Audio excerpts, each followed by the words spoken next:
By late 1944, the German army was in full retreat across Western Europe, which meant they were fighting the exact type of war they excelled at, the fighting withdrawal.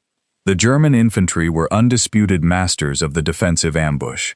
Their doctrine revolved around the MG-42 machine gun, a terrifying weapon capable of firing 1,200 rounds per minute.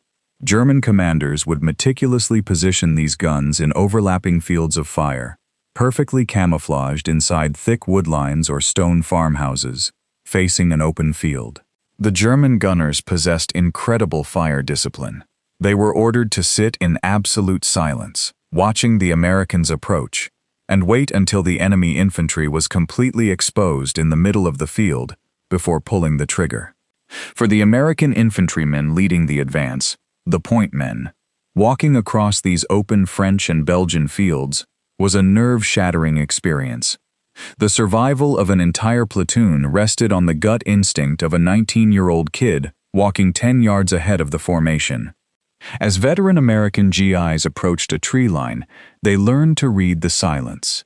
If there were no birds chirping, if the woods were too perfectly still, or if a dirt road looked just a little too undisturbed, the American point man knew a trap was waiting.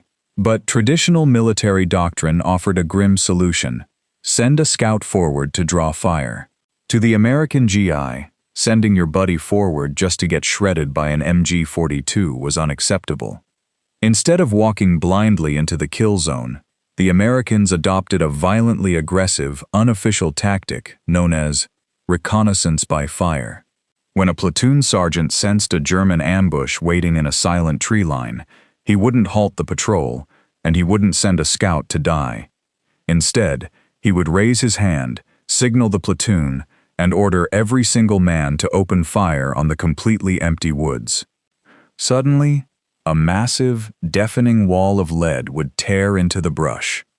GIs emptied their 8-round M1 Garand en-bloc clips into suspicious bushes. Men carrying the Browning automatic rifle swept the tree line with heavy .30 caliber suppressive fire. If they had a Sherman tank or an M3 half-track in support, the .50 caliber heavy machine gun would absolutely shred the timber, ripping bark and branches to pieces. The Germans expected us to walk into the slaughterhouse.